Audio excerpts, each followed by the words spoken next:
Morning guys, I hope you guys are doing very well in your life. और हमारा आज का session होने वाला है about G one driving test in Canada. G one test means knowledge test exam. It's not final licence but it's first step toward final licence. और मैंने मेरा ड्राइविंग जीवन एग्जाम है वो रिसेंटली पास आउट किया है, like you can see, and I have a very fresh memory in my mind. Next step है how to book this exam. आप ऑनलाइन भी बुक कर सकते हो और ऑफलाइन भी बुक कर सकते हो। मैं जिस प्रोविंस में रहती हूँ वहाँ पे कुछ ट्रैफिक का इतना इश्यू नहीं था, तो मैंने ऑफलाइन ही वहाँ पे जाके एग्जाम बुक की थी। अगर आप crowded place like Mississauga, Toronto और ब्रैम्पटन जैसे क्राउडेड प्लेस में रहते हो तो मेरी एडवाइस है कि अगर आप 7 बजे ड्राइव टेस्ट ओपन होता है तो आप उससे पहले चले जाओ ताकि आपकी बारी जल्दी से जल्दी आ जाए। और डॉक्यूमेंट रिक्वायर्ड या तो passport, you only require your own passport to book this exam, and minimum age criteria है 16 year age। आपकी मिनिमम एज 16 ईयर होनी चाहिए। द नेक्स्ट स्टेप इज इस एग्जाम में पूछा क्या जाता है। तो गाइस टोटल 14 MCQ होते हैं। जो पहले 20 होते हैं वो अबाउट साइन के बारे में, और दूसरे 20 होता है वो अबाउट रूल्स एंड रेगुलेशन के बारे में।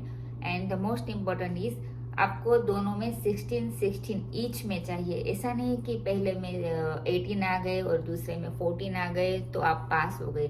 आपको जिस सेशन में कम आए हैं लाइक 14, 13 आए हैं तो उस सेशन की आपको फिर से रीअटेम्प्ट देना पड़ेगा विथ माइनर फीस के साथ। तो नेक्स्ट इज इस एग्जाम की प्रिपरेशन कैसे करें। तो मैंने खुद की मेरी प्रिपरेशन थी, वो एक बुक है ड्राइवर्स हैंडबुक करके। गाइस मैं बुक की लिंक अपने डिस्क्रिप्शन बॉक्स में डाल दूंगी, आप वहां से भी चेकआउट कर लेना। मेरे जो सारे क्वेश्चन थे 40 के 40 वो वहां से ही आए थे। तो मेरी एडवाइस है आप ये बुक 2 या 3 बार अच्छी तरह से पढ़ ले ताकि आप भी पास हो जाओ। और गाइस नेक्स्ट है फीस। यहाँ पे G1 एंड G2 की कंबाइंड फी है $160 विथ टैक्सेस, एंड इनकेस आप फेल हो जाते हो तो री अटेम्प्ट की फी है $16। बट मेरी एडवाइस है आप ये बुक 2 या 3 बार अच्छी तरह से पढ़ ले ताकि आपका टाइम भी बच जाए और कुछ अमाउंट भी बच जाए। तो गाइस आप G1 के 10 और 12 मंथ के बाद G2 दे सकते हो। अगर आप इंडिया से आ रहे हो और आपके पास अच्छा खासा ड्राइविंग एक्सपीरियंस है वहाँ का और आपके पास लाइसेंस है तो आप उस लाइसेंस को लेके ही आना। अगर आपके पास 1 ईयर का एक्सपीरियंस है तो आप G1 के बाद G2 डायरेक्ट दे सकते हो। अगर आपके पास 2 ईयर का एक्सपीरियंस है तो आप G1 के बाद डायरेक्ट G दे सकते हो। तो मुझे एक बात रिसेंटली पता चली है कि जितना पुराना आपका G ड्राइविंग लाइसेंस होगा उतना कम इंश्योरेंस आपको देना पड़ेगा। तो मेरी एडवाइस है आप यहाँ पे आओ और फर्स्ट हफ्ते में ही अपना G1 एटलीस्ट G1 तो दे दो।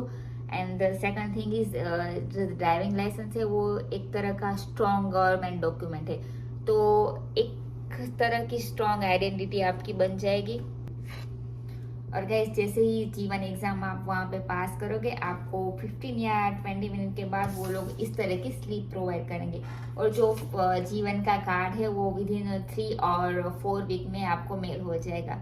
And that's it about G1 driving test today, and thank you guys for watching me till the and.